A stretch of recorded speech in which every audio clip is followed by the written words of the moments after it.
A primavera está a chegar e com ela novos ritmos de leitura. Leia artigos de opinião e receba acesso antecipado a todos os episódios de Podcast Plus. Acompanhe a atualidade ao minuto. Assine hoje o Observador com até 58% de desconto e habilite-se a ganhar uma tote bag e um voucher da Livraria Almedina. Tudo em observador.pt. 9h.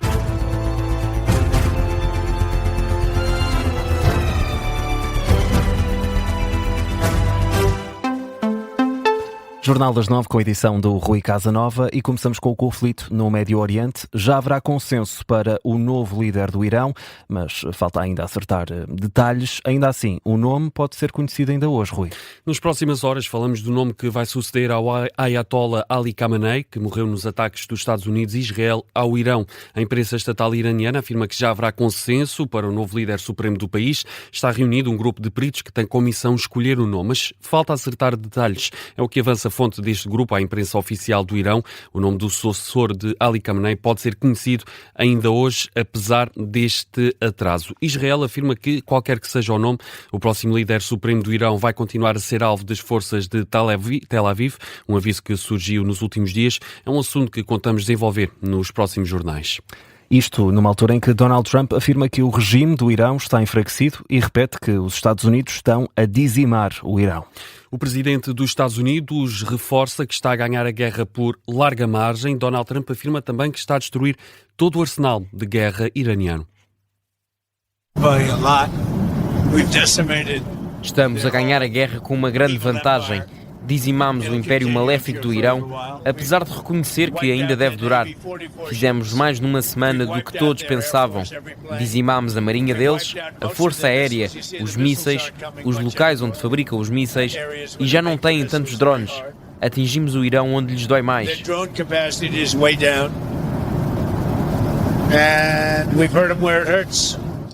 Declarações do presidente dos Estados Unidos esta madrugada a bordo do avião presidencial. A madrugada voltou também a ser de troca de ataques no Médio Oriente, com vários países envolvidos. Os Estados Unidos e Israel atacaram, por exemplo, 5 refinarias em Teherão. Ao mesmo tempo, Israel afirma que lançou vários ataques contra alvos militares no Irão, também nas últimas horas. Esta manhã, destaque também para o Kuwait. Há registro de um prédio em chamas depois de ser atingido por um ataque com drones. É uma informação com poucos minutos que também contamos desenvolver nos próximos jornais aqui na Rádio Observador. E Rui, esta instabilidade deve começar a refletir-se nos preços em Portugal, já a partir da manhã, segunda-feira. O grande destaque vai para os combustíveis. Sim, as filas para abastecer foram notórias nos últimos dias e devem intensificar-se hoje. Isto porque a partir da manhã pode chegar uma subida recorde do preço na hora de abastecer. O gasóleo deverá subir até 25 cêntimos por litro e a gasolina 7 cêntimos por litro. O Governo já se comprometeu com desconto extraordinário do ISP no gasóleo face a este aumento do preço do petróleo, mas a oposição pede mais medidas para mitigar os efeitos e os impactos deste conflito no Médio Oriente, que entrou hoje no 9º dia na economia portuguesa. O secretário-geral do PS insiste também que, além de encontrar formas de mitigar o impacto do conflito na economia, o Governo também deve empenhar-se no repatriamento em segurança dos cidadãos portugueses. Esta noite chegou a Portugal mais um avião com portugueses vindos do Médio Oriente. Trazia a bordo 79 cidadãos nacionais que viajaram a partir do Dubai. O avião aterrou no aeroporto de Lisboa pouco antes da meia-noite. As operações chegaram a estar suspensas no aeroporto do Dubai devido à queda de um drone, sendo que o voo partiu com 3 horas de atraso. Foi o terceiro da semana a transportar cidadãos portugueses de regresso ao país. Ora, José Luís Carneiro, secretário-geral do PS, diz que tem recebido vários pedidos de ajuda por parte de portugueses que dizem não ter apoio das autoridades portuguesas. O líder socialista pede por isso mais ação ao governo da AD para ajudar os portugueses que estão nos países afetados pelo conflito e que querem de lá sair para voltar a Portugal. Nestes últimos 2 dias recebi mensagens, nomeadamente na sede nacional do Partido Socialista, de dezenas e dezenas de portugueses que estavam sem esse apoio. E eu diria que o Estado tudo deve fazer para garantir a proteção, a salvaguarda da vida destas pessoas e para garantir o seu repatriamento em condições de segurança. As declarações de José Luís Carneiro, aqui com este apelo ao governo da AD, declarações ontem à noite aos jornalistas no Funchal. O secretário-geral do PS está na Madeira para apresentar a recandidatura à liderança do partido. Noutro tema, o Ministro da Administração Interna volta a defender que a esmagadora maioria dos profissionais da PSP serve o país com elevado sentido de missão. É a reação de Luís Neves, depois de 7 agentes terem ficado em prisão preventiva por crimes como tortura e violação. Em causa está uma investigação a crimes de tortura grave, violação, agressões e abuso de poder na Esquadra do Rato, em Lisboa, contra pessoas vulneráveis.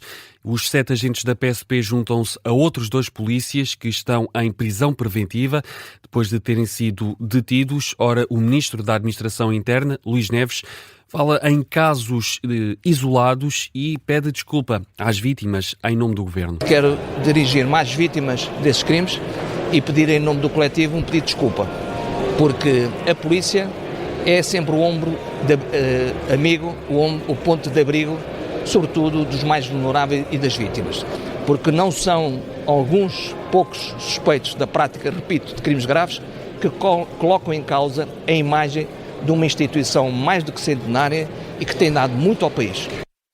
Declarações do novo Ministro da Administração Interna, Luís Neves, garante também que quaisquer suspeitas de comportamentos ilegais por parte das forças de segurança serão investigadas com total rigor. É o que está a acontecer neste momento, garantia de Luís Neves, o novo Ministro da Administração Interna. As mulheres representam a maioria da população em Portugal e têm reforçado o papel na educação, na política e também nas empresas. Mas, Rui, as desigualdades no emprego, nos salários e nas condições de vida continuam. É um alerta feito pela Pordata, que divulga dados hoje a propósito do Dia Internacional da Mulher, 8 de março.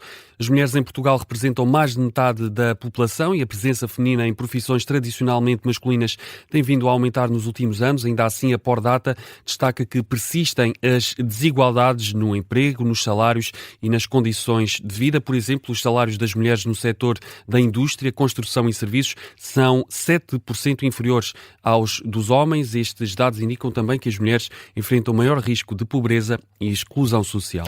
E por isso mesmo, neste Dia Internacional das Mulheres, o Movimento Democrático de Mulheres está a promover manifestações ao longo do dia. O objetivo é assegurar uma grande mobilização coletiva pela dignidade e igualdade de direitos neste Dia Internacional da Mulher. É o que diz este Movimento Democrático de Mulheres. Ao todo vão decorrer manifestações em 16 cidades ao longo deste domingo. Um pouco por todo o país, há manifestações convocadas de norte a sul do país.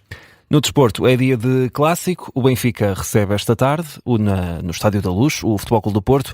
As duas equipas querem aproveitar o deslize do Sporting, Rui. O Sporting empatou ontem à noite no terreno do Sporting Braga 2-2. O gol do empate dos bracarenses surgiu de penalti, já nos descontos, foi convertido por Salazar. Ora, o Sporting fica assim à condição a 3 pontos do líder do campeonato, o Futebol Clube do Porto, que joga hoje no Estádio da Luz, mas já lá vamos. Para já analisar a partida de Rui Borges, técnico do Sporting, fala num jogo difícil para os Leões. Faltou nada, apenas estarmos um pouco mais concentrados, se calhar em alguns momentos, mais na parte defensiva. Quebrámos aqui um bocadinho na primeira parte muito bem, entramos bem, com muita qualidade. O Braga na única a aproximação que tem à nossa baliza faz o golo do empate. Tem 3 remates, a nossa baliza são 2 golos e um remate. Acho que o Braga na segunda parte foi melhor que nós no sentido de ter mais bola. Não conseguimos, mérito também do adversário, que mete muita gente na primeira etapa de construção, faz parte do jogo. Faz parte do jogo a análise à partida de Rui Borges, treinador do Sporting. Do lado da equipa da casa, o técnico espanhol do Braga, Carlos Vicente, pede mais confiança à equipa para partidas como esta. Temos de ter mais confiança. Não precisamos de sofrer no marcador para depois termos a confiança de dar um passo em frente e pronto, conseguimos um ponto, mas temos de seguir. Vêm mais adversários difíceis e importantes. Na quinta-feira temos já um jogo fora de casa que é difícil, temos de olhar para ele. Declarações dos dois técnicos desta partida, a flash interview da Sport TV. Como dizíamos, hoje há clássico na Luz. Vamos agora à antevisão desse jogo. Francesco Farioli, técnico do Futebol Clube do Porto, fala num jogo muito importante, mas garante que não é decisivo para as contas finais do campeonato. Qualquer que seja o resultado, não vai ser decisivo. É um jogo importante, é mais uma jornada, mas veremos no fim como fica a tabela. Qualquer que seja o resultado, posso dizer-vos, por experiência pessoal, que isto só acaba no final do campeonato. Até ao último ponto, o mais importante é dar tudo.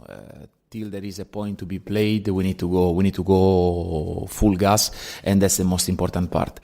Francesco Farioli, técnico italiano do Futebol Clube do Porto, a lançar este clássico com o Benfica, deixou também muitos elogios a José Mourinho na conferência de imprensa de antevisão do jogo de mais logo. Ora, José Mourinho também fala num jogo muito importante e admite que a missão do Benfica na Luz esta tarde vai ser muito complicada. Vamos ouvir a antevisão do técnico das Águias.